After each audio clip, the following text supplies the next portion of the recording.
Diálogo con Jorge Zelaya. La política internacional siempre ha sido garante de algunas decisiones que se toman en varios países de Latinoamérica.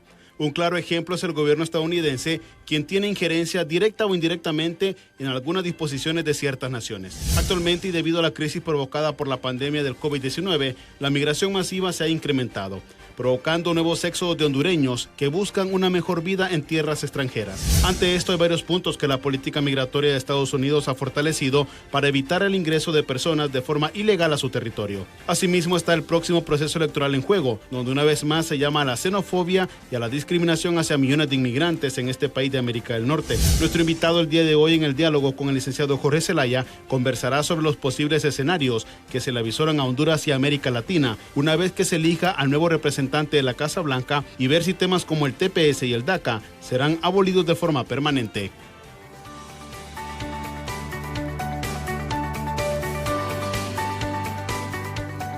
Gracias, Efer. Nuestro invitado la mañana de hoy nació en Maryland, en los Estados Unidos. Es hijo de padres hondureños.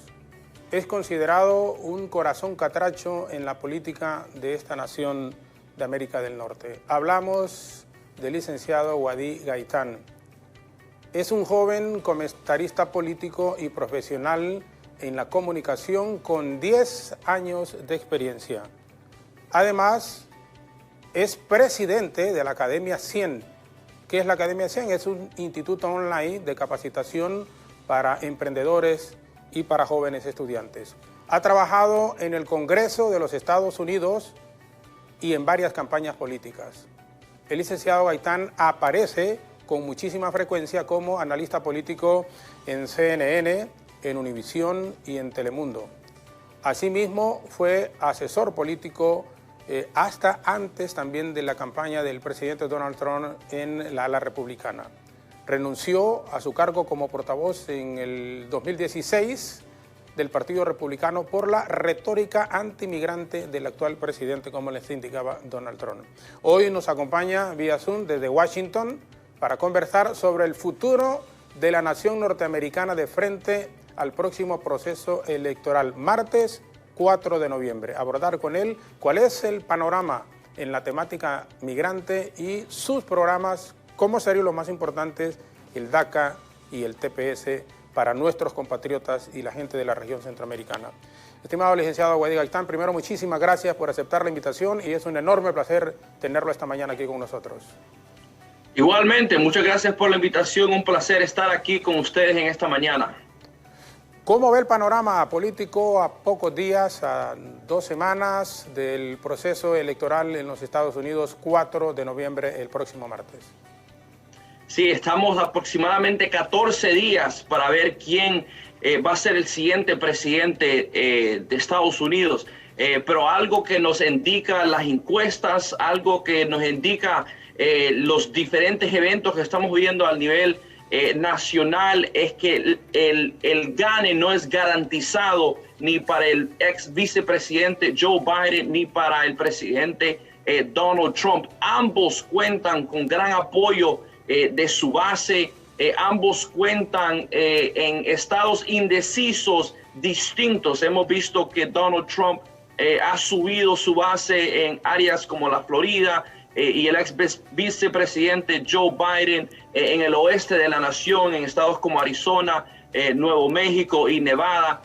Lo único que sí es garantizado es que va a ser una contienda, o que es una contienda que van hombro a hombro, y todo el país va a tener que jugar un papel para ver quién va a ser el siguiente presidente.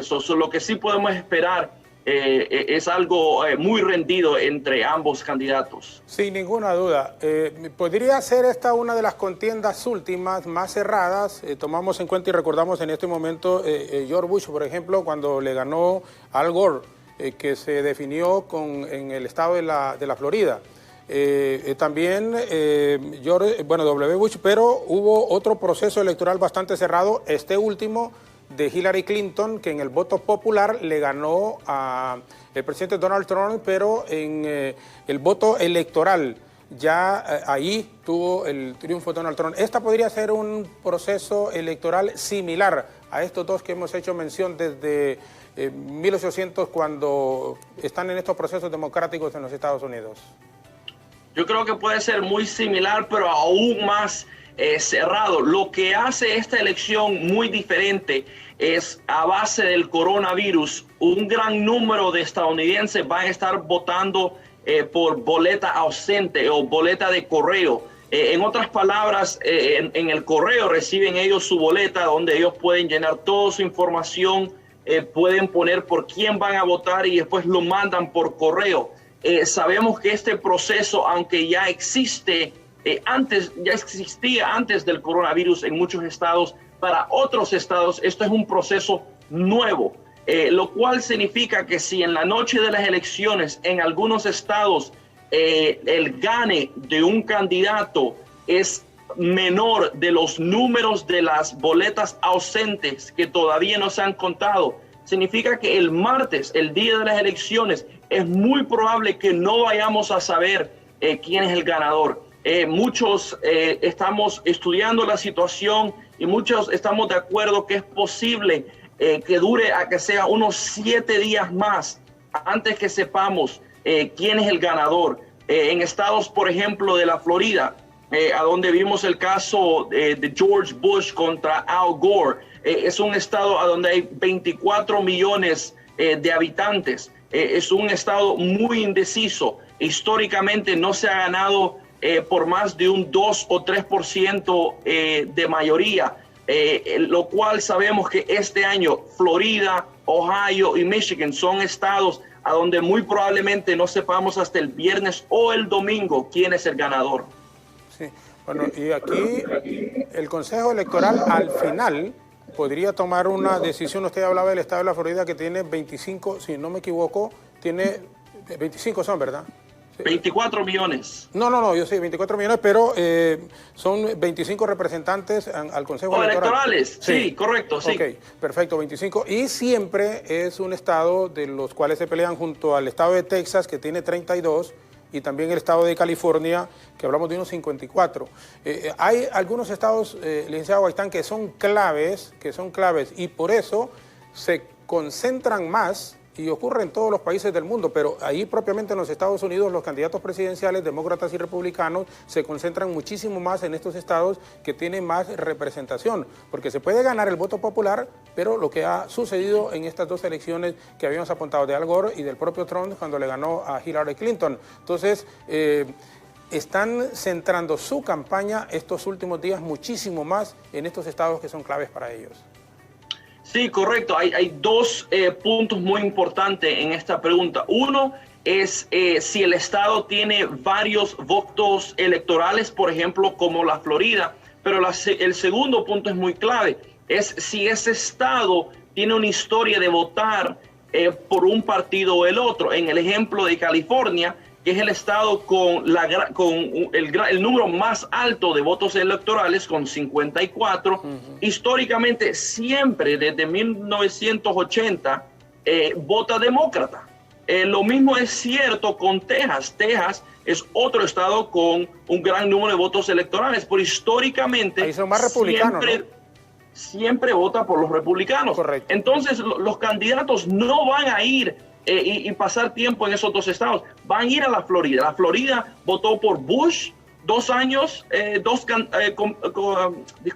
elecciones enseguida, y después votó por Barack Obama, y antes votó por Bill Clinton. Entonces la Florida ha cambiado cada elección por partido, un año republicano, en 4 años después demócrata. Por eso es que vemos siempre cada 4 años un gran enfoque en la Florida, pero los otros estados muy claves es el estado de Nevada, que queda a la par de California. Claro. Es un estado que últimamente ha votado demócrata y antes votaba republicano.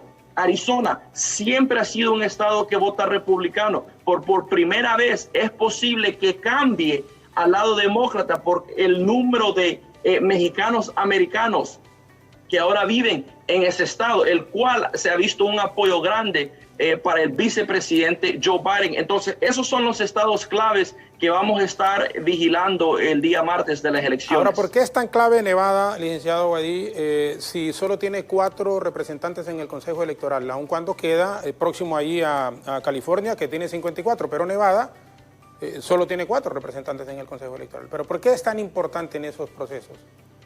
Claro, porque es pura matemáticas. Por ejemplo, el presidente Donald Trump le ganó a Hillary Clinton por aproximadamente 34 votos electorales.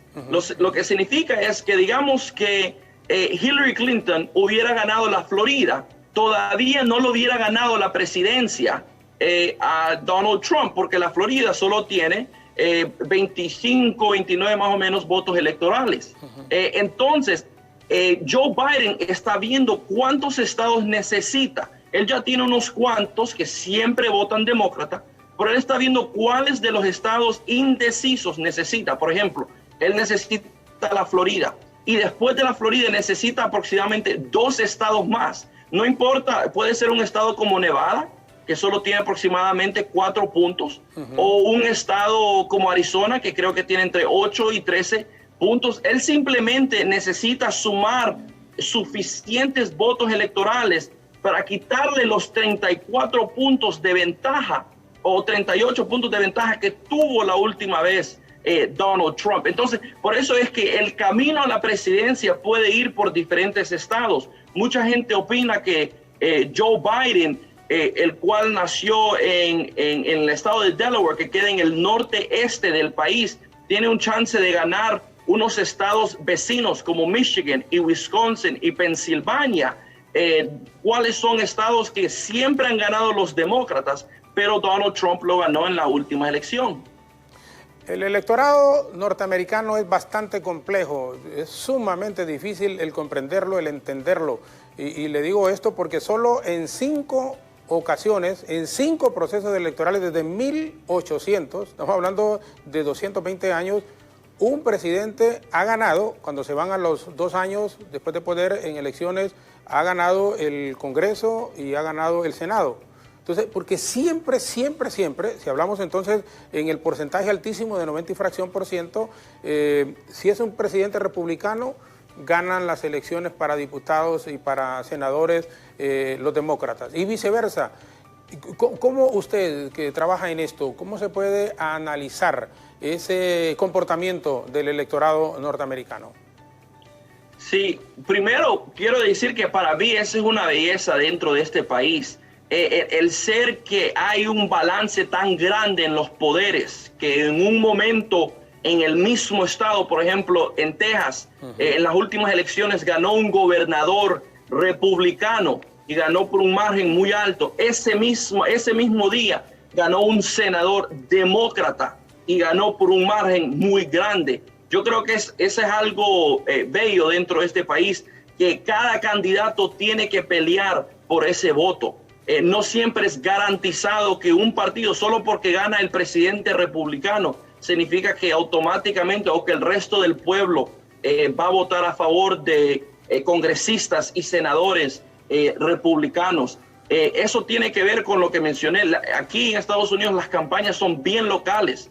Somos un país inmenso, hay 350 millones de habitantes dentro de esta nación. El habitante que vive en Nueva York es muy diferente al residente de estados como Mississippi o el que vive en Los Ángeles. Las prioridades que tiene como ciudadano son bien diferentes de la gente que vive en Wisconsin. Es un país bien diverso, a donde hay poblaciones, a donde hay mucho mexicano americano, muchos cubanos y mucho hondureño americano, mucho afroamericano, mucho blanco. Entonces, la diversidad de nuestro país es lo que crea una competencia saludable entre los partidos, una competencia de quién va a ser el líder de la nación y quién va a ser el líder que representa un condado o un estado. Es muy complejo, pero a la misma vez yo creo que permite y crea un sistema a donde verdaderamente hay que competir por el voto del ciudadano, y los resultados que miramos es lo que usted mencionó, una diversidad de partido y una diversidad de opinión dentro del Congreso y dentro de la Casa Blanca. Licenciado Gaitán, nos va a permitir, por favor, en este momento una brevísima pausa. Cuando regresemos, nos gustaría que por favor nos hablara de estos programas DACA y TPS. ¿Cuál es el panorama que se vislumbra para nuestros compatriotas, para la gente en la región centroamericana, por supuesto también, porque son muchos los que están con estos programas, y de ganar, obviamente, Joe Biden o Donald Trump, ¿qué se puede esperar? Por favor, nos va a permitir en nuestra señal abierta en este momento de televisión y de radio. Vamos a la pausa, nos quedamos a través de Facebook, en BTV Somos Todos Honduras. Estamos conversando con el licenciado Wadi Gaitán, asesor en materia política, una persona que ha estado vinculada a pesar de su juventud. Cuando digo a pesar de su juventud, porque generalmente en este tipo de contrataciones se hace de gente ya que tiene pocos años de experiencia, pero es un orgullo nuestro, hijo de padres hondureños. Sus papás nacieron y crecieron en Cantarranas, se fueron a radicar a los Estados Unidos, ahí nació Vivi Gaitán y nos place tenerlo esta mañana en el diálogo aquí de BTV. Vamos a una pausa breve y regresamos con nuestro invitado.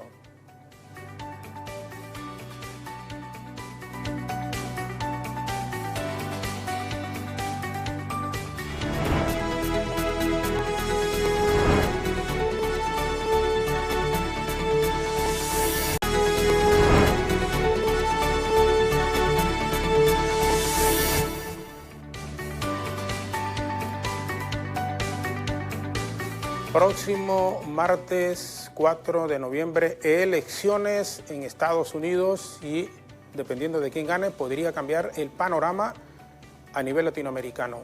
4 de noviembre porque la Constitución de la República así lo dice, que cada martes, y puede ser un 5, puede ser un 3, puede ser un 6, pero el primer martes, cada 4 años del mes de noviembre hay elecciones generales en los Estados Unidos.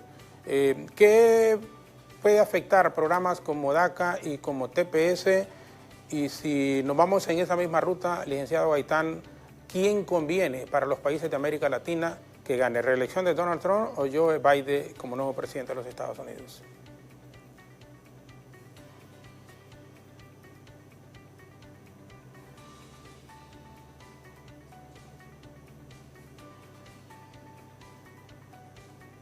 No sé si nos está captando nuestro analista, el licenciado Wadi Gaitán. Hola Jorge, ahora sí lo escucho, disculpe, creo que se desconectó un segundo, disculpe. No se preocupe, todo lo contrario. No sé si captó la interrogante con los programas de DACA y TPS. ¿Quién le conviene más? La pregunta es ¿quién le conviene más a los países de Latinoamérica, correcto? Sí, correcto. Sí. Gracias por la pregunta, disculpe ahí la desconexión. Mire, es una pregunta un poquito difícil. En el tema de inmigración, hay un peso de responsabilidad sobre Joe Biden si él gana la presidencia. ¿Por qué?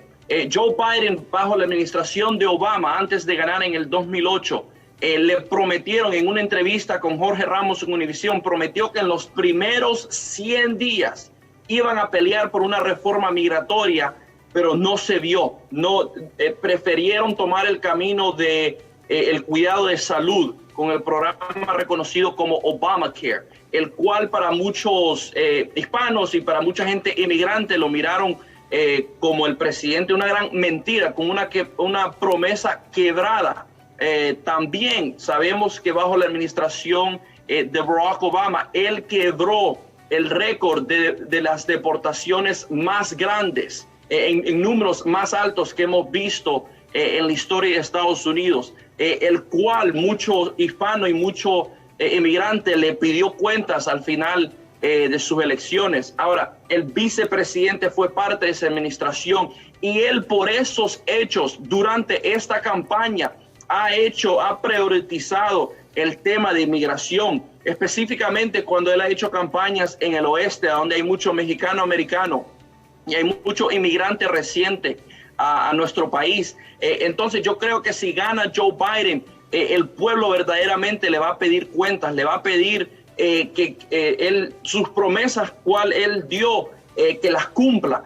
Pero a la misma vez el demócrata sí tiene una historia de prometer en el área de inmigración y después cuando ya gana ponerlo como prioridad tercera o cuarta. Entonces es importante que si él gana, yo creo que el pueblo salga y le pida esas cuentas. Ahora, con el candidato, el presidente Donald Trump, sin duda, él ha sido mucho más fuerte en el tema de migración. El enfoque de él ha sido en lo que es la frontera, ha sido en levantar el muro, en la seguridad fronteriza. Ahora hay muchos que miran el historial de él antes de ser presidente y él antes de ser un candidato republicano sí tuvo un tono un poquito más de favor hacia el migrante. Mucho inmigrante trabaja en los hoteles de él. Él hace mucho negocio en el extranjero. Hay algunos que yo soy de esta opinión que en un segundo 4 años de Donald Trump, él quizás no tenga la presión de una reelección y que él posiblemente sea un poquito más favoritizando a lo que es el inmigrante. En el tema de DACA, él ha hablado un poquito más con compasión hacia esa población que a la población general inmigrante. Entonces, en el tema migratorio es posible que Joe Biden tenga un poquito más por decir compasión o un poquito más de favor hacia el inmigrante. Este voto está dividido del latino americano para Biden o para Donald Trump. ¿Cómo lo percibe y cómo lo sienten ustedes ahí? Sí, el hispano históricamente vota un poquito más hacia los demócratas al nivel nacional. En las contiendas presidenciales, los demócratas siempre ganan el voto hispano. La pregunta clave es por qué margen. Por ejemplo, George Bush, republicano, ganó del voto hispano a un 45%. No ganó el total, la mayoría, pero el 45% fue un número tan alto que le dio la victoria a la presidencia. Ahora, Barack Obama contra John McCain y contra Mitt Romney ganó el voto hispano un 70% a un más o menos un 30% de los republicanos. El presidente actual, Donald Trump, en el 2016 ganó solo el 29% del voto hispano. Entonces la pregunta clave es no si Donald Trump va a ganar el voto hispano, pero qué margen de ese voto. Hemos visto que nuevamente, hablando de la Florida, a donde es un estado indeciso y a donde viven millones de puertorriqueños que se salieron de la isla y ahora viven en Orlando, en la ciudad de Miami, a donde vive mucho hondureño, nicaragüense, mucho cubano y colombiano.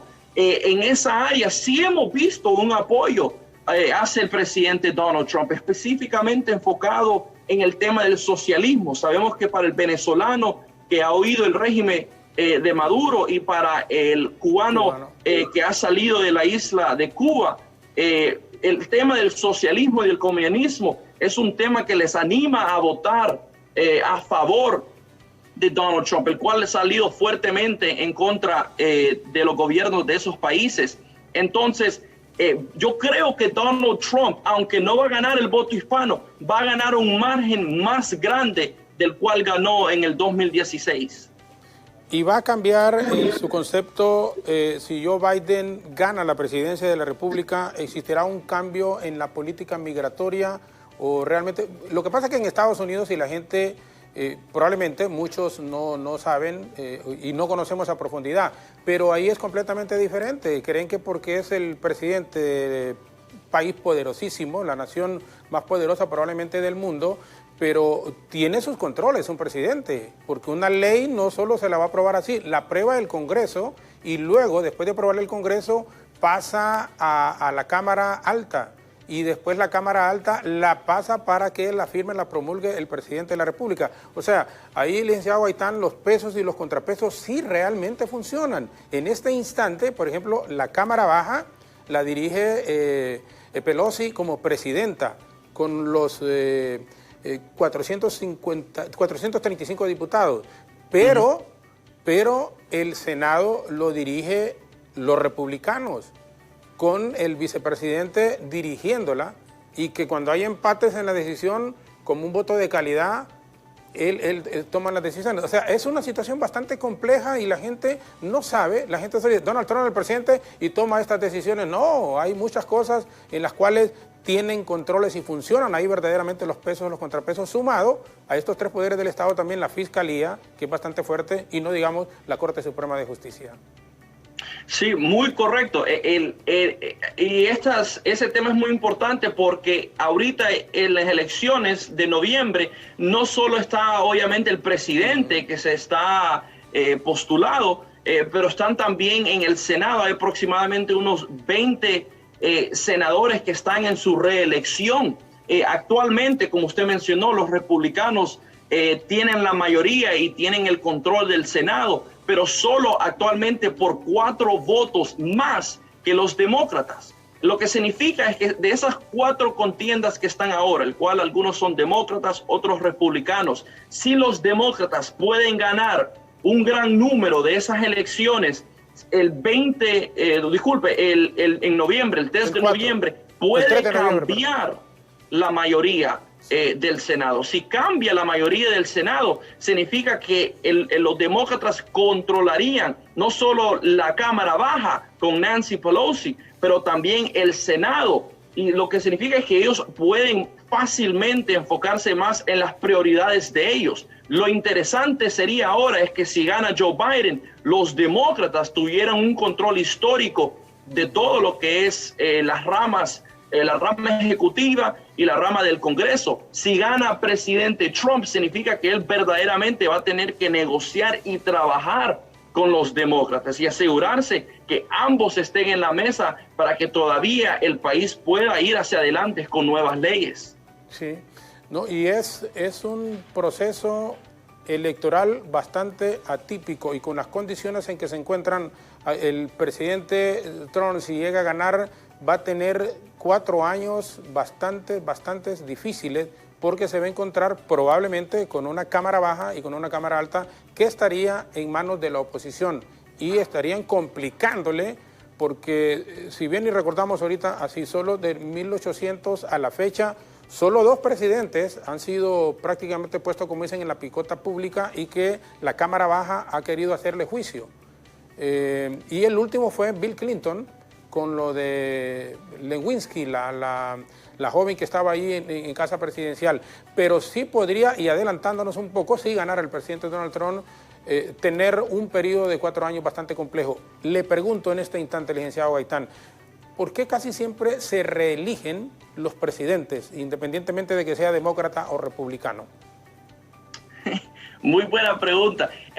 En mi opinión, estudiando la historia, aún antes que yo nací, siempre en Estados Unidos hay una gran ventaja para el presidente actual. El presidente actual tiene la atención, está en el centro, siempre es el enfoque en los medios de comunicaciones, tiene la habilidad de viajar por todo el país, todo el mundo sabe quién es ese candidato. Históricamente su contrincante no tiene el mismo, la gente no reconoce el mismo nombre que tiene ese individuo. Por eso es que mucha gente opinaron que cuando se postuló Joe Biden, él era uno de los mejores candidatos porque él es un ex vicepresidente. Un gran número de la población sabe quién es él. Un gran número de la población lo han visto en eventos con el presidente Barack Obama.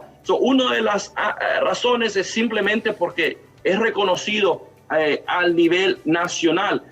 También muchas encuestas enseñan que a muchos estadounidenses les gusta la continuación, a que sea de darle un chance a los presidentes actuales. Mucha gente opina que 4 años en un país tan grande como Estados Unidos no es suficiente para traer un cambio verdadero. Entonces las encuestas indican que el votante le gusta dar una segunda oportunidad. Quizás los primeros 4 años no eran los mejores, pero démosle una segunda oportunidad.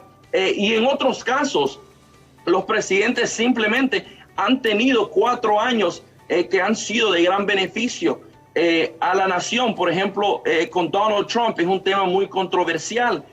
porque en los últimos 3-4 años de Donald Trump, este país ha visto una economía antes del coronavirus histórica. El desempleo estaba muy bajo, la participación laboral estaba muy alta, había un ingreso más alto de dinero para la gente que estaba trabajando. Los impuestos del país bajaron a un nivel histórico. Entonces es controversial porque la economía estaba muy buena y en un camino que estábamos creciendo, pero a la misma vez un presidente que mucha gente opinaba que el tono de él era muy agresivo y no era diplomático. El coronavirus ha venido a cambiar todo eso, entonces va a ser muy interesante ver si Donald Trump puede seguir la historia a donde todos los presidentes, casi todos los presidentes, ganan un segundo voto electoral.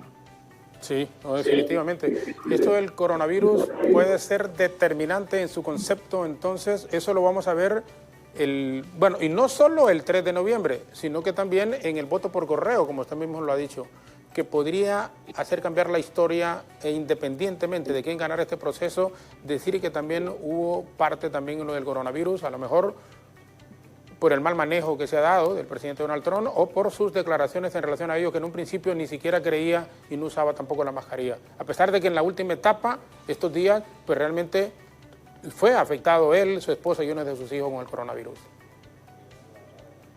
Muy correcto. El coronavirus ha venido a cambiar completamente la situación, obviamente, de cada ciudadano dentro de este país y de todos ciudadanos alrededor global de todos los países. Como mencioné anteriormente, la economía en Estados Unidos, estábamos viviendo en un tiempo de crecimiento, en un tiempo de expansión de oportunidad y de oportunidad económica. Mucha gente opinaba que antes del coronavirus, sin duda, el presidente Donald Trump iba a ganar estas elecciones. Ahora está a juicio el manejo de él de esta situación, si él verdaderamente tomó los pasos correctos al principio, si él prefirió quizás esconder la situación o tomar acción inmediata. Esto ha venido a cambiar los planes del presidente Trump y ha venido a cambiar los planes también de cómo el votante puede hacer sentir su voto y poner su opinión en papel. En algunos estados, como mencionó anteriormente, ellos ya están listos para esta situación porque ya tenían el voto ausente de correo. Para muchos estados esto va a ser una situación diferente. Por eso es que yo sigo de la opinión que esta va a ser una de las raras veces a donde no sabemos quién es el presidente el 3 de noviembre. Por eso es que muchos de los medios de comunicación le han estado preguntando a los candidatos si ellos están listos a aceptar los resultados y si van, como siempre se ha hecho en Estados Unidos, permitir que el siguiente presidente, el que gana esa noche, darle la mano, aunque sea el contrincante, al ganador de esa noche. Entonces yo creo que la primera semana de noviembre va a ser una semana histórica en Estados Unidos por la dirección que el coronavirus ha cambiado todos los planes que teníamos anteriormente en relación a las elecciones. Hipotéticamente, y como falta poco, si pierde Donald Trump las elecciones, ¿realmente cree que ocurra eso, que acepte y tranquilamente hagan el traspaso? Yo creo que sí. Él en algunas veces no ha dado una respuesta directa donde él simplemente ha dicho que sí, da algunas veces una respuesta un poquito complicada, pero al final del día él ha dicho que sí va a aceptar los resultados. Y yo opino que no importando la situación, si es claro, y lo cual yo sé que va a ser quién es el ganador, aunque sea quizás 7 días después de las elecciones, yo soy de la opinión que Donald Trump sí va a aceptar ese resultado. Yo creo que él simplemente no da una respuesta clara actual porque es el carácter de él. Él siempre le gusta de alguna forma como pelear las preguntas o quizás no siempre dar una respuesta clara porque lo pone a él en una esquina, pero al final del día yo creo que él sí aceptaría a Joe Biden como el siguiente presidente. Licenciado Gaitán, tenemos muchísimas consultas, pero una de Miami, Reinaldo Perdomo, y la teníamos para más adelante ya en la parte final de la entrevista. Dice, ¿por qué dejó de trabajar por el Partido Republicano? Aunque conocemos algunas de las interioridades, pero sería también oportuno para Reinaldo, que nos está viendo en Miami, por favor, que nos diera la respuesta en este momento. Sí, claro. ¿Quiere la respuesta ahora, actual, sí, correcto? Por favor. Sí, entonces, disculpe, se desconectó por un segundo, pero mire, eso yo siempre he mantenido principios conservadores en el sentido que yo opino que el mercado libre y los principios y valores bajo el mercado libre son los que crean oportunidades para que el individuo se levante y el cual crece una economía.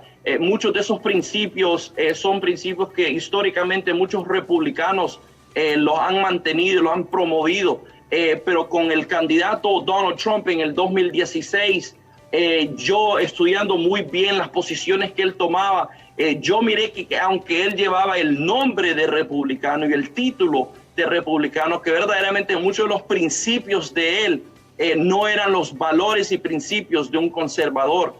Muchos de esos incluye el tema migratorio, incluye el tema del comercio internacional. El presidente Donald Trump, o en aquel tiempo el candidato Donald Trump, tomó una postura fuera de esos principios. Y yo mantengo la opinión que los partidos son importantes, pero al final del día los principios y los valores de un candidato y de un presidente es lo clave. Y yo decidí no seguir a un partido y mejor decidí seguir con lo que yo pensaba era lo correcto, y en ese momento no era seguir apoyando al Partido Republicano que había escogido a Donald Trump como candidato.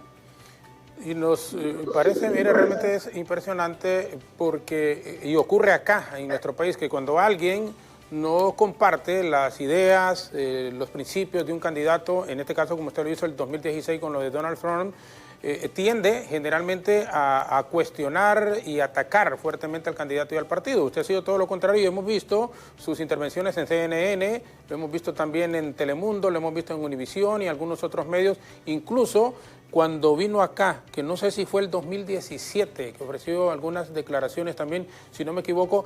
Y a propósito, ¿viene con alguna regularidad o es en forma esporádica que viene acá al país?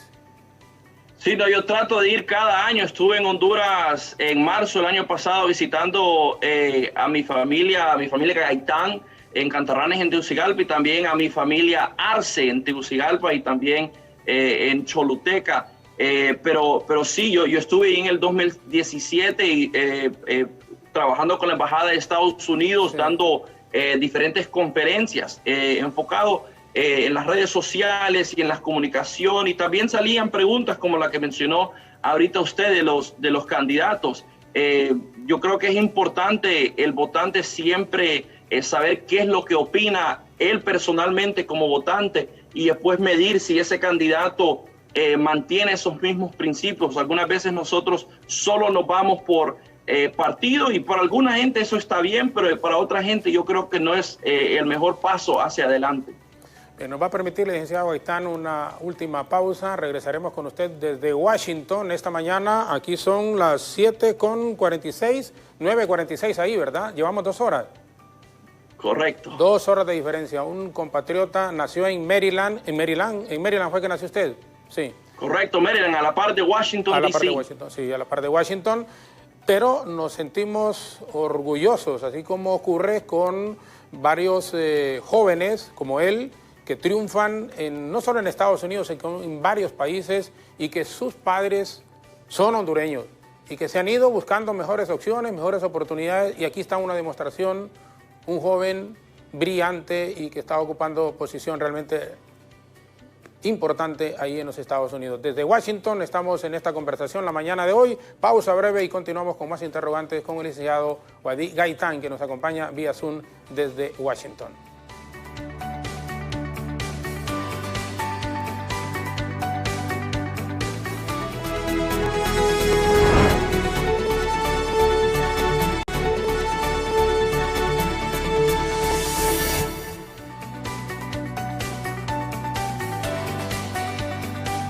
Nació en Maryland, pero es hijo de padres hondureños, orgullosamente hondureño.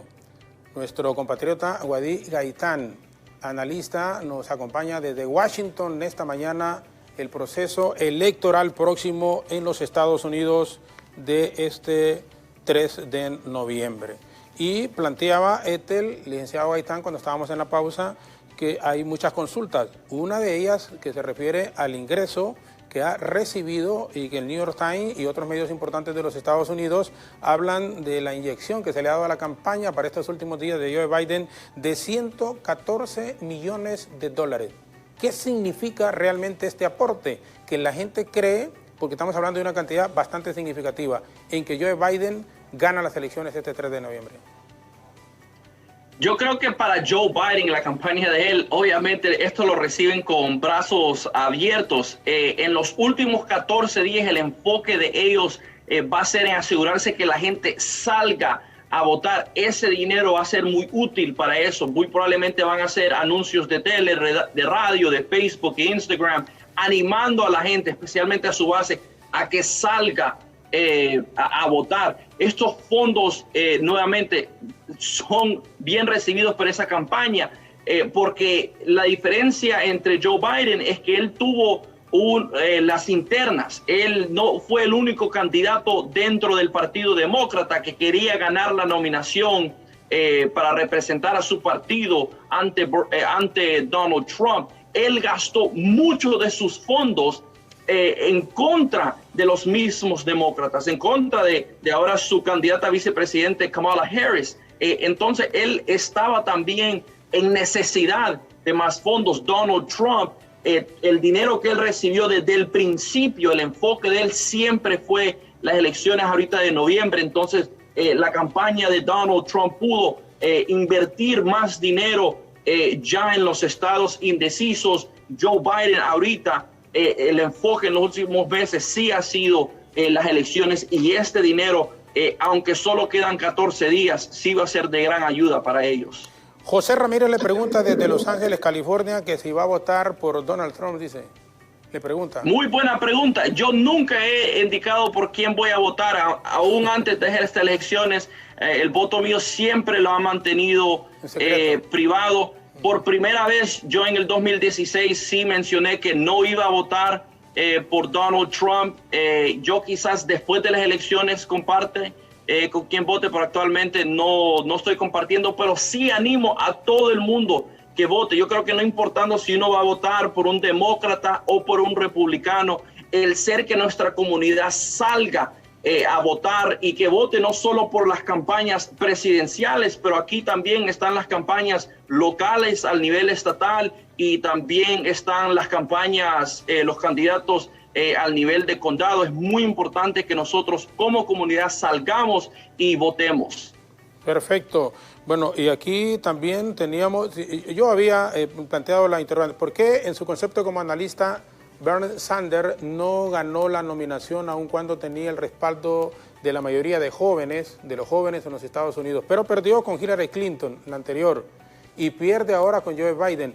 ¿Por qué realmente cree que ocurrió con el señor Bernie Sanders, que tenía un gran apoyo popular, sobre todo con la juventud ahí en Estados Unidos?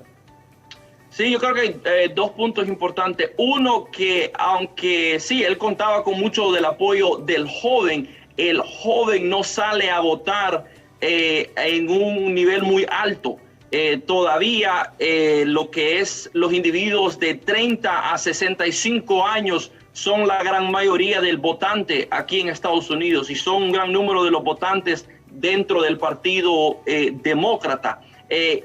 Bernie Sanders aparecía que tenía mucho apoyo del joven, pero también el joven tiende a organizarse un poquito más, tiende a compartir en las redes sociales, sale a los eventos. Entonces se miraba como un gran número de apoyo, pero al final del día los votantes un poquito más mayores no estaban de acuerdo con Bernie Sanders. El segundo punto es que aunque Bernie Sanders es de la izquierda, él, para mucho demócrata y para mucho estadounidense, se va a lo que él mismo llama como el socialismo demócrata, el cual en este país nosotros hemos rechazado muchos de esos principios. Los principios de él hablan del control completo del gobierno en distintas industrias, el cual en Estados Unidos no ha sido el camino el cual hemos tomado para nuestras economías y para lo que es el sector privado. Entonces yo creo que los demócratas en gran número y el país en gran número no mantiene la misma opinión que Bernie Sanders, aunque él es popular con el joven. Licenciado Gaitán, mire, don Ricardo Puerto, un analista acá en el país, dice, pregúntele si conoce la decisión de la Corte Suprema de Estados Unidos que obliga a los electores a votar de acuerdo al resultado del voto directo en cada estado y penalizado al que no lo haga. ¿Qué efectos anticipados podría tener esta sentencia en las elecciones próximas? Estamos hablando del martes 3. Claro, el colegio electoral que lo conforman 538 delegados, ¿verdad? 538 delegados, pero que se van ganando de acuerdo al voto presidencial que se obtiene en los 50 estados. Y son ellos al final los que eligen al presidente. Pero la pregunta es entendible, don Ricardo, en el sentido de que qué ocurriría, yo creo que no se ha dado hasta el momento, si con el voto electoral que se gana a la hora votarían, por ejemplo, lo hicieran por otro candidato, la penalización que existe en ese aspecto. Es una muy buena pregunta, el cual no sé con lujo de detalle algunos de los temas. No estoy al 100% si él dice que la Corte ya votó en favor o en contra, pero yo sí opino que si los votos electorales cambian y no son una representación de la manera en cual votó ese estado, por ejemplo en la Florida, si los votos electorales o si el público votó a favor de Joe Biden y después los votos electorales van para Donald Trump, yo creo que sería un problema muy serio. Yo creo que sí, sería algo que fuera a la Corte Suprema. Yo creo que sería algo a donde tuviéramos que ver bien la Constitución, pero al final del día los votos electorales siempre deben ser la representación del voto de cada estado. Eso nunca, de lo que yo me acuerdo, ha sido un punto a donde ha cambiado la dirección de la presidencia. Hay sí algunos estados en las internas a donde se ha visto ese cambio, pero yo no me acuerdo a que sea recientemente que eso ha sucedido en lo que es la campaña nacional hacia la presidencia. Por supuesto, y también en lo que hemos leído no tenemos un dato así. Se necesitan 270 votos para ganar la presidencia de la República a través de los delegados del colegio electoral, pero hasta la fecha no se ha presentado un panorama de esa naturaleza. Otra consulta que le están formulando dice qué opina de todos los más de 40 demandas que le han hecho a los decretos presidenciales de Donald Trump por jueces menores y por jueces federales. Es difícil porque cada candidato que él ha nominado ha sido diferente. Yo creo que es un deber del presidente. Cada presidente viene y tiene que nominar distintos candidatos y jueces al nivel de estado, al nivel federal. Lo más reciente hemos visto que en la Corte Suprema falleció una de las jueces muy famosas, Ruth Bader Ginsburg, disculpe. Y también ha nominado ahorita a la candidata Amy Coney Barrett, el cual para mucha gente fue una nominación controversial, no por la nominada, pero porque lo hizo un mes antes de las elecciones. Pero sabemos que mañana jueves va a haber esa votación en el Senado y al final del día es el deber del presidente nominar a esos jueces y es el deber del Senado considerar si van a votar en favor o en contra, el cual yo creo que mañana van a votar en favor y va a haber una nueva jueza dentro de la Corte Suprema. Bueno, y en ese balance de poderes, 100 magistrados, es decir, 100 senadores y los 435 diputados congresistas. Ese es el balance del cual estábamos hablando en el comienzo de la entrevista. Y miren, bueno, la Constitución de Estados Unidos hay que estudiar un poquito, leer, y yo lo hice y tengo que admitirlo muchísimo más por la entrevista que tenía con ustedes, con este diálogo, pero para ser congresista necesita tener 25 años, una persona haber vivido, si no me equivoco, me corrige, haber vivido 7 años en el estado por el cual se postula y ser mayor de 25 años. Para ser senador tiene que tener 30 años y vivir 9 el estado por el cual se está postulando, pero para ser presidente necesita tener 35 años de edad como mínimo. Y ahí no se pasan cambiando las leyes, no se pasa cambiando, las leyes dentro de la Constitución de la República, como ocurre en la mayoría de los países latinoamericanos, licenciado. Sí, correcto, y también algo creo importante también para ser presidente, el individuo tiene que haber nacido en Estados Unidos, pero para ser congresista o diputado, yo creo que se dice en Honduras, o senador no tiene que haber nacido en Estados Unidos. Hay mucho inmigrante que después de ser ciudadano y vivir los años que usted mencionó dentro de cada estado, ha llegado a representar a su estado o a su condado en el Congreso de Estados Unidos. Sí, no necesariamente haber nacido ahí, pero sí vivir para ser congresista 7 años y para ser senador 9 años. 9 años, esos son los requisitos. Bueno, yo le agradezco muchísimo, no sé si pudiéramos, y lo comprometo públicamente para que nos acompañe el lunes sería 2. Para que volvamos por favor a hablar ya un día antes del proceso de las elecciones. Sabemos que pasan súper ocupados, pero si nos dispensa por favor una vez más esta comunicación a un día de este proceso de las elecciones, que pareciera que no. Hay gente que puede decir, bueno, ¿y qué tenemos que ver nosotros con las elecciones? Claro que tenemos que ver, por supuesto que tenemos que ver los países latinoamericanos, y si sumamos, si usted que vive allá sabe, aun cuando en Maryland, en Washington es menos que en Los Ángeles, es menos que en Miami, es menos que en Houston, es menos que en San Francisco, pero muchísimos hondureños viven ahí, y la mayoría, honestamente, no en la condición en la cual usted está, que es ya un norteamericano, viven como mojados y teniendo trabajos realmente no indignos, porque la palabra correcta no es esa, pero trabajos sumamente difíciles en donde tienen que estar trabajando en restaurantes, sirviendo como albañiles, como conductores, pero que también tenemos compatriotas que nacieron allá, hijos de padres hondureños, y que han logrado superarse, como es su caso, licenciado Gaitán. ¿Usted qué edad tiene, disculpe? Sí, no, ningún problema. Yo tengo 32 años y algo que yo he visto en mis 32 años aquí en Estados Unidos, el orgullo mío hondureño primeramente viene de mis padres, de las historias que me han contado creciendo en Honduras, y obviamente el poder ir y pasar tiempo con mi familia y en el país de Honduras. Pero mi orgullo hondureño también viene del hondureño que yo he conocido aquí en Estados Unidos. Es un hondureño muy luchador, que trabaja en distintas industrias de todos niveles. Hay muchos hondureños que vienen empezando en este país y es una trayectoria difícil. Hay muchos hondureños que ya tienen varios años y son empresarios y son líderes. Entonces mi orgullo viene también de esos individuos que están dentro de nuestra nación, luchando por sus familias que están aquí en Estados Unidos, pero también por sus familias que están allá en Honduras. Entonces yo creo que hay un orgullo para el hondureño aquí en Estados Unidos, y también uno aquí tiene un orgullo por el hondureño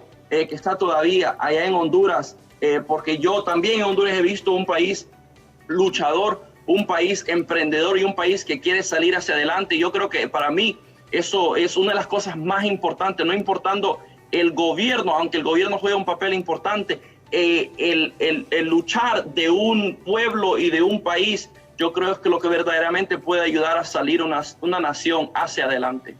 Licenciado Guadí, nos sentimos muy satisfechos, muchísimo gusto por haber aceptado conversar con nosotros, y esperamos verlo, primero Dios, en los próximos procesos, luchando por ser congresista, luchando por ser senador, y así como ha ocupado posiciones importantes a su corta edad, pues también que siga ese crecimiento para sentirnos muchísimo más orgullosos de compatriotas como usted y como otros, que nos ponen en alto nuestro país, aun cuando no nació aquí, pero se siente orgulloso y lo demuestra viniendo con regularidad acá, hijo de padres de Cantarranas, son sus papás, ¿verdad? De Cantarranas. Mi papá de mi familia Gaitán son de Cantarranas y Tegucigalpa, y después del lado de mi mamá, Arce Flores, son de Tegucigalpa y de Choluteca. Tegucigalpa y Choluteca. Gracias de veras, y vamos a conversar el lunes 3, por favor, quedamos, sí. Claro, sí, un placer, ahí voy a estar. Perfecto, un abrazo fuerte y muchísimas gracias, licenciado, muy amable. Gracias a ustedes, gracias. Gracias, el licenciado Guadí Gaitán, no cabe duda que es un referente en la política norteamericana, y sin lugar a titubeos, la voz de los hondureños ante una de las potencias mundiales. Su participación en política y conocimiento en la misma deja en alto el talento catracho y avisora un futuro prometedor en jóvenes como él, que son un claro ejemplo a seguir de superación personal. Gracias al licenciado Wadi Gaitán, que nos ha acompañado desde Washington haciendo un análisis de lo que puede ser el proceso electoral o de lo que va a ser el proceso electoral el próximo martes 3 de noviembre, en donde los norteamericanos van a escoger la continuidad en el gobierno de Donald Trump o si Joe Biden ocupa de nuevo la presidencia, ocupa por primera vez la presidencia representando a los demócratas. Repetición de este diálogo hoy a las 11 en punto de la noche, siempre aquí por BTV. Les dejamos con Ethel, con Alejandra y Efer, que continúan con Hola Honduras. De nuestra parte, una vez más, al licenciado Gaitán, muchísimas gracias. A usted que nos ha visto y escuchado, muy buenos días y que Dios les bendiga.